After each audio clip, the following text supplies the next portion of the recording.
Coming up this week, For Veterans Only spends a full week aboard one of America's prime warships, the USS Carl Vinson. And from Sacramento, we'll bring you the dedication of the California Vietnam Memorial. More Californians died in the Vietnam War than from any other state. All that and more this week on the National Television News Magazine for America's Veterans.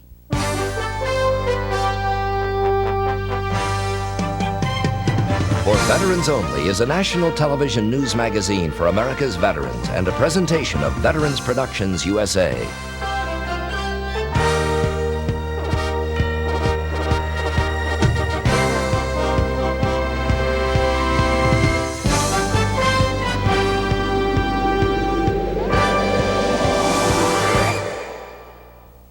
For Veterans Only is funded in part by AMVETS, a national veterans service organization serving the needs of America's veterans since World War II, and by a grant from the Veterans Employment and Training Service, U.S. Department of Labor, Washington, D.C., a provider of job assistance to veterans for over 60 years through your local job service office.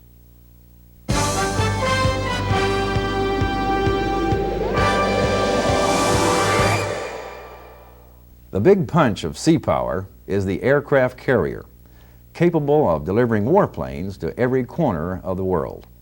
This month, For Veterans Only reporter Mike Victor and photographer Ron Lawson spent a week aboard the USS Carl Vinson and found it to be an awesome experience.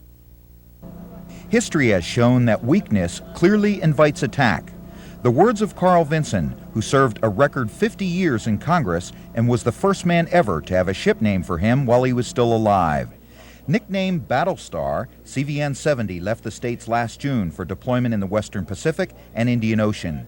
Carrying 90 helicopters and airplanes, she traveled tens of thousands of miles in friendly and not so friendly waters. But now it's time to muster up for the last leg of the long journey, Hawaii to California. Campbell, take charge of your formations. Man the rail.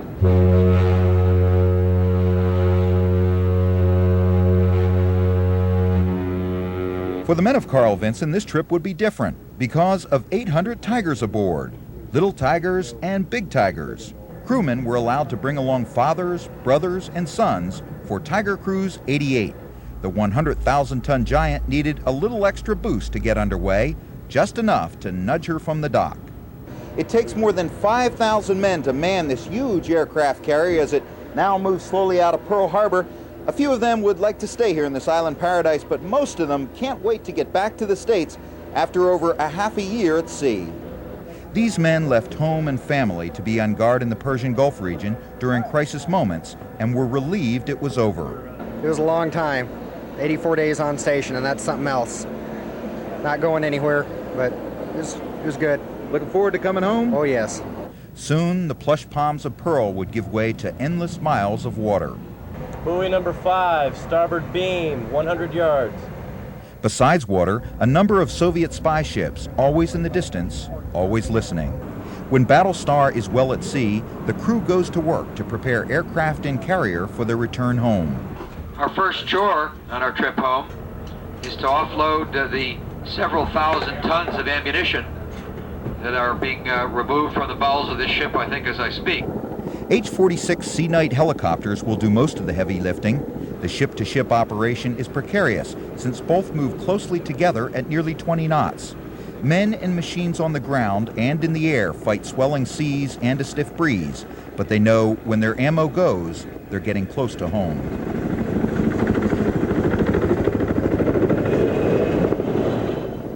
The conventional method of ship-to-ship transfer is also used to speed up the process. It's hard work, but the men say they're relieved they didn't have to use these lethal weapons during the months they spent in the Persian Gulf. Aboard the USS Mount Hood, the ammunition is inspected and then transferred to the next ship on its way to the Indian Ocean. The main reason America does not own enough of these expensive weapons to keep all of its carriers fully armed. Crewmen and tigers watch the dangerous two-day operation from a safe distance. Well, I like the planes, and I think it's neat having a battleship come up right next to us. When the last load of missiles is airborne, the USS Carl Vinson is safe to prepare for flight operations.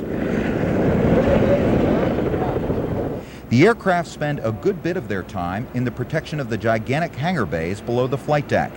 Here they're kept in top condition, so they're ready to roll when their number's called. 4 huge aircraft elevators, big enough to hold a house, are always on alert to get the planes quickly to their launch positions. With more than 90 aircraft on board, the flight deck can quickly become a very crowded place.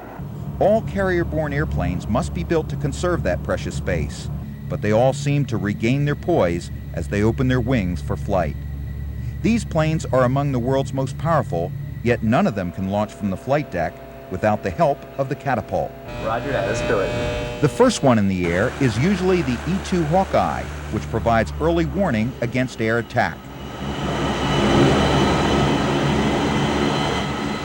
Hawkeye has electronic ears and eyes that function over 200 miles. The A-6 Intruder is the Navy's heavy attack aircraft. This big bird can carry 26 500-pound bombs. Its cousin, the EA-6 Prowler, carries almost as much weight in radar jamming equipment. Prowler can deny the enemy use of its own communications. Being shot off a carrier in any of these planes is an experience hard to describe. It's 0 to 160 in 2.5 seconds.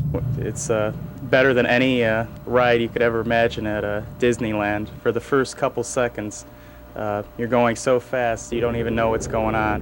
The meanest guns aboard belong to the F-14 Tomcat, a fighter which also carries long and short-range missiles. It's a great airplane, responds to just about any input you put to it, and takes any regime, fast or slow. It's a lot of fun to fly.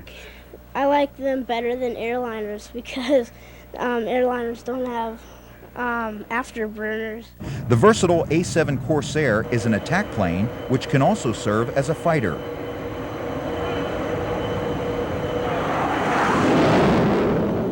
Finding and destroying submarines is the job of the S-3 Viking.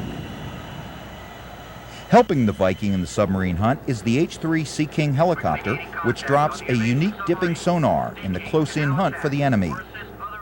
Making sure all the aircraft are where they're supposed to be is as big a job as flying them. TV cameras keep constant watch as each move is recorded.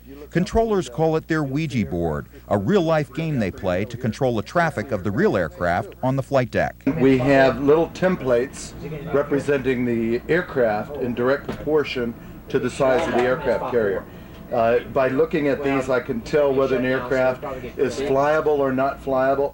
Here's an aircraft that's designated to go down traffic. Here's an aircraft designated, it's striped, meaning it's down, and it needs a low power turn, and this one needs a high power turn. When the crew lights up the Christmas tree, it's safe to start recovering aircraft. For the pilots, this is tougher than launch. The aim is to snag the tailhook on one of the 4 catch wires. When he does, he'll be jerked to a stop within 2 seconds, no runway left. Sometimes he bolters, that is, he misses all the wires by coming in just inches too high or because of the ship's movement. To avoid falling into the sea, carrier pilots land at full throttle, ready to take off again if they miss the cable. During recovery operations, there is a landing every 45 seconds. If the landing officers see all is not ready, they'll wave off the approach. Experienced pilots aim for the number 3 wire to land them further down the deck. They know time is ticking. The wire must retract to be in place for the next man. They have only seconds to move out of the way, fold up their wings for the day, and look for a parking place in a crowded lot. It's all in a day's work. Supporting the flight operations, almost 6,000 men work the 18 stories of the carrier Battlestar, a bustling city on the high seas. Dining facilities operate 22 hours a day, serving over 20,000 meals. No one goes to bed hungry. A complete hospital is staffed around the clock for every need, including an operating room. And the dentist, he's just next door. Up a flight of stairs, you can catch a haircut or a gift for your sweetheart. There's plenty for the mind, for the soul, and for the body.